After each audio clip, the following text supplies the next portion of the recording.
Hello students, this is your SS Miss. Today we are going to study the lesson from Unit 3, Chapter 9, Transportation and Communication.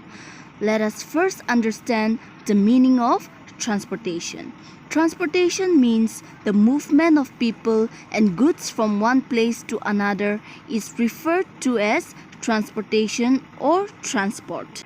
Okay, so during the ancient times, the early men used to move from one place to another on foot, okay? That is by walking. Later, the invention of the wheel brought about a great change in the life of early men. The carts were drawn by animals like horses and oxen, okay? After that, with the invention of combustion engines, vehicles were invented and transport became faster. In India, people are still using animals like mules, donkeys, bullocks, camels, elephants in areas where modern facilities of transportations are not available. Okay, now let us study the different modes of transport used to transport both people and goods. Okay, the major mode of transport are roadways, railways, airways and waterways. Okay, now let us study what are roadways. Okay, now roadways are the most commonly used mode of transport for short distances. Okay, they are also used for long distance travel since they also connect distant places. Okay, now they also connect different towns, cities and also countries. They can be built through mountains and forests. And the roads which are built underground are called subways or underpass. Okay, now let us study what are railways. Railway is one of the cheapest means of transport for long distances. It transports passengers and goods along the rail track consisting of two parallel steel lines. Okay, now after the invention of the diesel and electric engines, there was an advancement in rail transportation. Now the question is, why does the plain regions of the world have a good network of railways?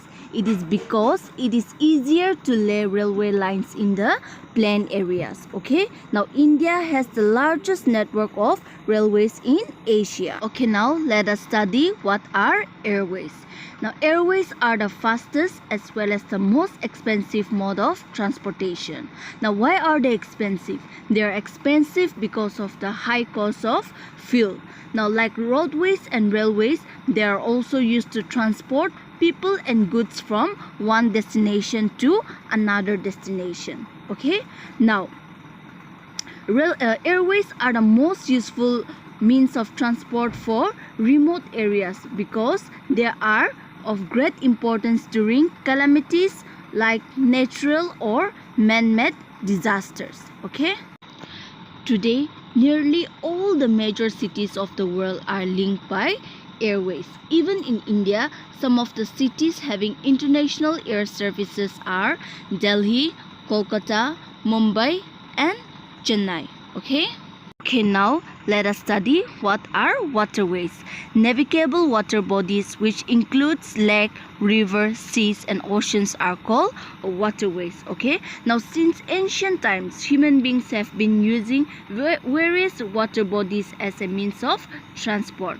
Waterways are also among the cheapest means of transport, particularly for long distances because waterways do not need to construct tracks or roads.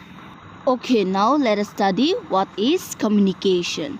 Communication means the process of sending and receiving messages and ideas is called communication. Okay, now at first man was only communicating with each other either by using body movement or orally, that is by talking. Okay, but in course of time men started to use the beat of drums, light, smoke, etc. to give important messages over long distances. So this was how men used to communicate with each other. Now after the invention of writing, people started to send messages through writing from one place to another through messengers. Okay, now men also started to use birds such as pigeons for sending messages. Now, as you can see that a lot of development have taken place in the field of communication. Various means of communication are being used to provide information. As in the picture, newspaper, magazines, radio and television are some of the means of communication that are used to communicate with a large number of people at a time, and they are also called mass media. Now, after the invention of satellites, it has been used widely and has made communication easy and enjoyable. Satellites are also used in forest surveys, oil exploration, weather forecasts, disaster warning, etc. Hence, satellites form an integral part of communication. Now, with the invention of computers, communication has also become faster. Okay, messages can be sent by emails through internet, telephones, fax machines, mobile phones, postal services are also all equally important modes of communication. Okay, so this is all about transport and communication. Thank you. Bye bye.